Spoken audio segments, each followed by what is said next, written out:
Branch auditor और branch audit. अब हम कहते हैं कि ब्रांच ऑडिटर भी होता है, कंपनी की बहुत सारी ब्रांचेस होती हैं, उनके लिए अलग अलग ऑडिटर होता है। तो जो ब्रांच ऑडिटर और ब्रांच ऑडिट कहते हैं, the auditor appointed by the company under section 141 of the companies act 2013 में audit the accounts of branch office of the company. तो कहता है जो ऑडिटर अपॉइंट किए जाते हैं कंपनी के थ्रू, ये सेक्शन बताते हैं 141 कंपनीज एक्ट 2013 के अंडर ऑडिट कराए जाते हैं अकाउंट्स कंपनी के ब्रांच ऑफिस के भी।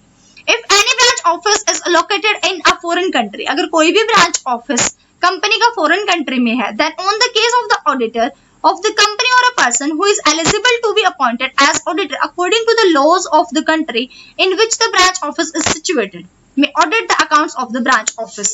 तो कहता है अगर जिसकी एलिजिबिलिटी होगी कि हम ऐसे ऑडिटर को अपॉइंट कर सकते हैं, तो वो जो फॉरेन में हमारी ब्रांच है उसका ऑडिट करेगा, वो पर्सन जिसको आपने अपॉइंट किया, जिसके अंदर इतनी कैपेबिलिटी है, जिसके अंदर एलिजिबिलिटी है। ये under section 141 and 143 of the companies act the provision relating to the audit of the branches of the companies are as follows. तो जो प्रोविजन है, जो मतलब ऑडिट करना है अलग अलग ब्रांचेस का, वो जो प्रोविजन दे रखे हैं वे कुछ वो देखिएगा। Qualification: The audit of the Indian branches of the company can be done by the statutory auditor of the company or any person qualified to do so as per section 140 of the Company Act। सबसे पहले जब भी branch auditor की बात आ जाए, branch audit की बात आ जाए, ब्रांच ऑडिटर की बात आ जाए, तो आपको कौन सा सेक्शन याद रखना है? Section 141 and section 143। ठीक है जी। तो कहता है अगर सेक्शन 141 के अंदर ये बात कह रखी है कि जब भी ऑडिट होगा इंडियन ब्रांचेस का, तो कंपनी के अंदर जो स्टैट्यूटरी ऑडिटर अपॉइंट किए जाएंगे वो पर्सन क्वालिफाइड होना चाहिए सेक्शन 141 के अंडर। हाउएवर अगर फॉरेन ब्रांचेस की बात आ रही है तो कहता है सेक्शन 143 के अंडर एनी पर्सन क्वालिफाइड है इस प्रोविजन के under to act as an auditor. Auditor के लिए वो एक्ट कर सकता है under the laws of the country in which the branches is situated. जहां पे वो ब्रांच सिचुएटेड है उस कंट्री के लॉ को फुलफिल करते हुए अगर वो ऑडिटर के रूप में अपॉइंट किया जा सकता है, can audit the overseas branch of the company. तो वो जो ओवरसीज ब्रांचेस हैं कंपनी की उनको देख सकता है। तो आपको दो सेक्शन याद रखना है, सेक्शन 141 इंडियन कंपनी के लिए एंड सेक्शन 143 फॉरेन कंपनी के लिए। क्लियर?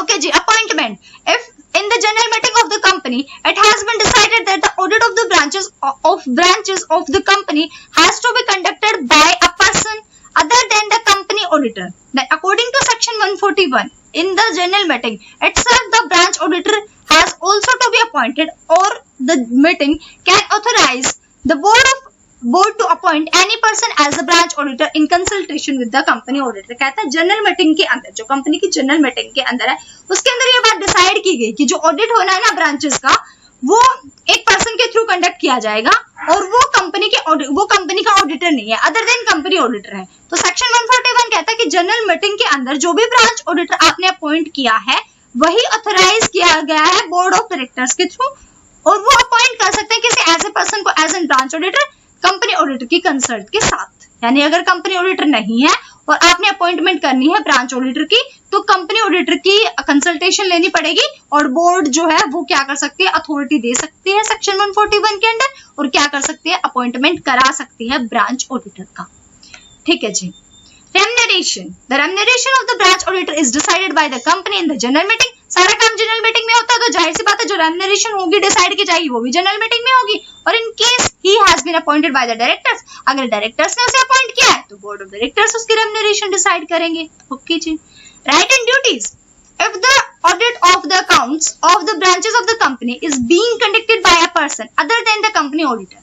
अब फिर वही बात करें, अगर जो ऑडिट का काम हो रहा है, अकाउंट्स को ऑडिट किया जा रहा है कंपनी की ब्रांचेस को, और वो किसके थ्रू हो रहा है, ऐसा पर्सन कंडक्ट कर रहा है जो कंपनी का ऑडिटर नहीं है, कंपनी ऑडिटर के अलावा कोई ऑडिटर है, then such auditor shall have the same right and duties as those enjoyed by the auditor of the head office। तो जो हेड ऑफिस का ऑडिटर है यानी कंपनी का जो ऑडिटर है उसको जो राइट्स एंड ड्यूटीज मिले हैं, सेम राइट्स एंड ड्यूटीज मिलेंगे जो ब्रांच का ऑडिटर होगा। ठीक है जी।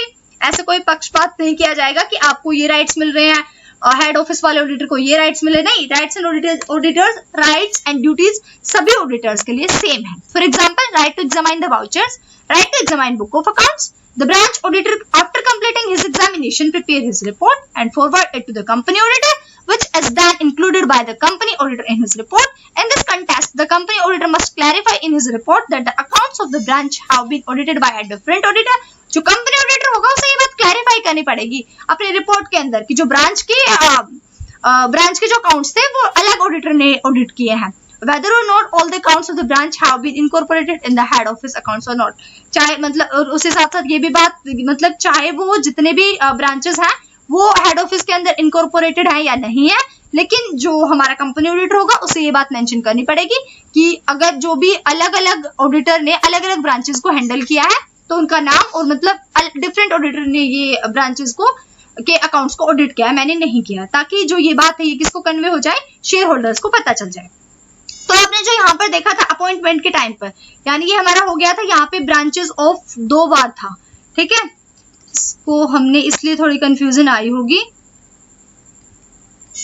ठीक है जी। देखो अभी मैं एक बार दोबारा बता देती हूँ। अपॉइंटमेंट कह रखा कि जो जनरल मीटिंग होगी कंपनी की जब, तो ये डिसाइड किया जाएगा कि जो कंपनी की ब्रांचेस हैं, जैसे कंपनी का एक तो हेड ऑफिस है, बाकी की ब्रांचेस हैं, तो उनको जो ऑडिट होगा वो किस तरीके से कंडक्ट किया जाएगा। कहता है अगर कंपनी ऑडिटर के अलावा कोई चाहता है या मतलब कंपनी चाहती है भाई कि एक हेड ऑफिस का कंपनी ऑडिटर रह रहे और बाकी के ब्रांच ऑडिटर हम अलग से अपॉइंट कर दें, तो सेक्शन 141 कहता है कि जनरल मीटिंग के अंदर ब्रांच ऑडिटर को अपॉइंट किया जा सकता है, बोर्ड ऑफ डायरेक्टर से अपॉइंट कर सकते हैं, ठीक है, और ब्रांच ऑडिटर की कंसल्टेशन के साथ, यानी कंसल्टेशन होगी कंपनी ऑडिटर के साथ और तब उसे क्या किया जाएगा, ब्रांच ऑडिटर को अपॉइंट किया जाएगा।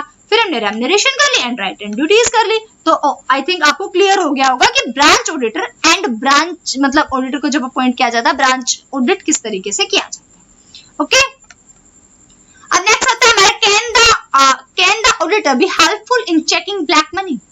कितना बड़ी बात पूछी इन्होंने। कहता है जो ऑडिटर हमारा होता है, हम इतना ऑडिटर चिल्ला रहे हैं बार बार ऑडिटर, हमने इतनी वीडियोस कर ली ऑडिटर के बारे में पढ़ते पढ़ते, कहता है क्या जो ऑडिटर होता है वो सहायता करता है ब्लैक मनी को चेक करने में। Normally an auditor is more concern with paper work.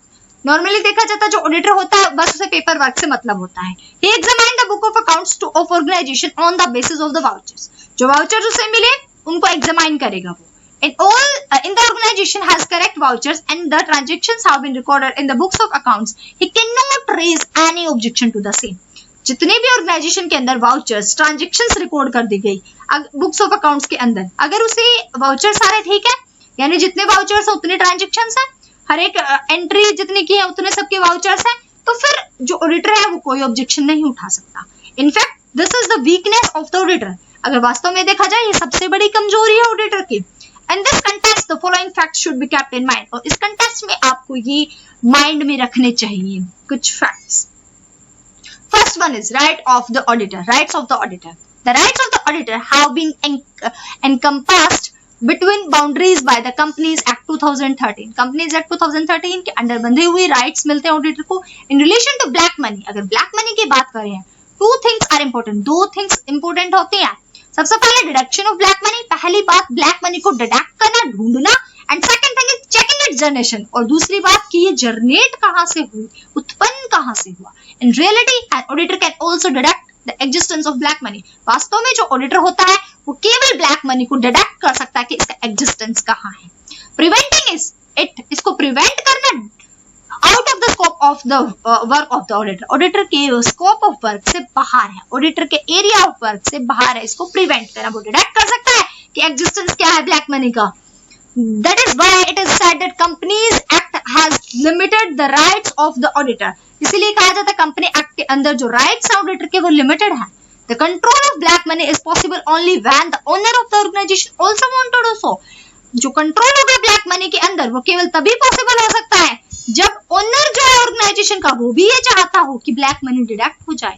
If the owner of the business himself want to accumulate black money, अगर ओनर खुद चाह रहा है कि ब्लैक मनी होती रहे, एक्यूमुलेट करना चाहता है, then it seems doubtful that the auditor with his present scope of work will be successful in preventing generation of black money. तो फिर जो ऐसा माना जाता है कि जो ऑडिटर है इसमें डाउटफुल सिचुएशन आ जाती है और जो उसका प्रेजेंट स्कोप है उसके अंदर वो सक्सेसफुल हो सकता है केवल जो ब्लैक मनी है वो किस तरीके से जनरेट हुई है उसको प्रिवेंट करने में। ठीक है जी, ओके जी। सेकंड आता है, सेकंड फैक्ट हमारा the auditor does not have the authority to raise question. अब ऑडिटर के पास इतनी भी अथॉरिटी नहीं है कि वो क्वेश्चंस रेज कर सकता है। An auditor conduct the examination according to his capabilities, अपनी कैपेबिलिटीज के अकॉर्डिंग वो एग्जामिनेशन कंडक्ट करता है। During the course of the examination he detect the wrong policies and other frauds and errors of the company. जब वो अपना examination का course handle कर रहा है तो वो डिटेक्ट करता है कि गलत पॉलिसीज क्या है, फ्रॉड्स क्या है, एरर्स क्या है कंपनी के, but it does not have the authority to raise questions. लेकिन उसके पास इतनी अथॉरिटी नहीं है कि वो क्वेश्चंस रेज कर सके। If the sales of any company have been inflated, अगर किसी कंपनी की सेल्स इन्फ्लेटेड हो गई है, and in relation to the sales the level of stocks are very high, और स्टॉक का जो लेवल है बहुत ज्यादा हाई है, the auditor does not have the right to questions the same. Auditor के पास ये राइट नहीं कि वो उनसे क्वेश्चंस पूछने लग जाए। ठीक है, अगर उसे कुछ गलत लगते हैं तो रिपोर्ट में मेंशन कर देगा, इट्स ओके। अगर वो सब कुछ दिखा रहे हैं कि देखो हम क्या करें, अपने आप जो सेल्स को का इन्फ्लेशन क्या गया, ये इस तरीके से हुआ है, हमें बस इतना पता, स्टॉक्स ऐसे हाई है, मतलब वो क्वेश्चंस नहीं पूछ सकता, क्वेश्चंस नहीं उठा सकता। अगर उसके माइंड में कुछ आ रहा है कि यहाँ पे आपने ये क्या किया, मतलब बीच में वो आगे घुस के कुछ ज्यादा अपने स्कोप ऑफ ड्यूटीज से बाहर नहीं जा सकता। जितना उसका काम है, स्कोप ऑफ वर्क है, उतने दायरे में रह के उसको क्वेश्चंस जो पूछने वो पूछ सकता है, लेकिन एक्स्ट्रा के, फालतू के या ज्यादा डीप में जाके उसे क्वेश्चन पूछने का कोई हक नहीं है। The comparison of the ratio between the two in the current year and that in the previous year is in the main work.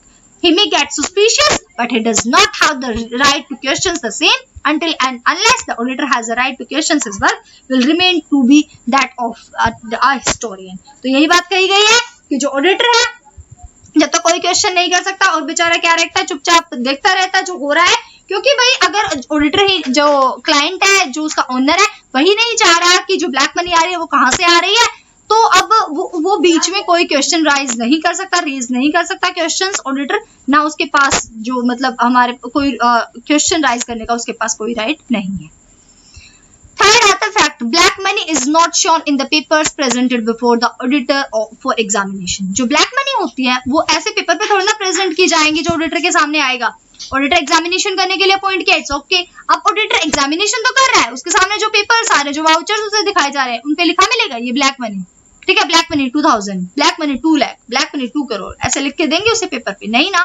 Usually the papers which are presented before the auditor for examination are never relating to black money. वो कभी भी black money से related होते ही नहीं। Black money is concealed wealth. Black money जो होती है छुपा हुआ धन होता है, for which separate accounts are maintain, जिसके लिए सेपरेट अकाउंट्स मेंटेन किए जाते हैं। Black money is accumulated in a very planned manner, बहुत प्लान्ड मैनर में उसे एक्यूमुलेट किया जाता है। And deducting the same is very difficult task, और दूसरी बात उसको डिडक्ट करना भी इतना ही ज्यादा मुश्किल है।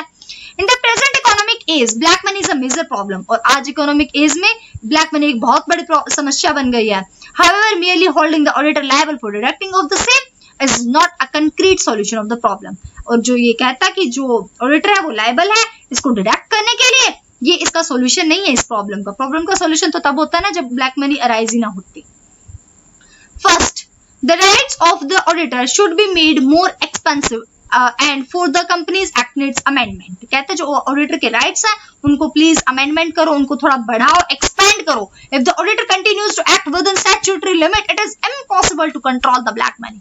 ब्लैक मनी को कंट्रोल करना इम्पॉसिबल हो जाएगा अगर हमने ऑडिटर के राइट्स को एक्सपेंड नहीं किया। तो कहते हैं कंपनी एक्ट को अमेंडमेंट की जरूरत है और ऑडिटर के राइट्स को एक्सपेंड करना जरूरत बन गई है, क्योंकि इम्पॉसिबल हो जाएगा ब्लैक मनी को डिडक्ट करना। ओके जी। सेकंड कहता है in order to check black money को चेक करने के लिए the duties of the auditor should also be made more expensive. पहले कहते हैं राइट एक्सपेंड करो, अब कहते हैं ड्यूटीज एक्सपेंड करो।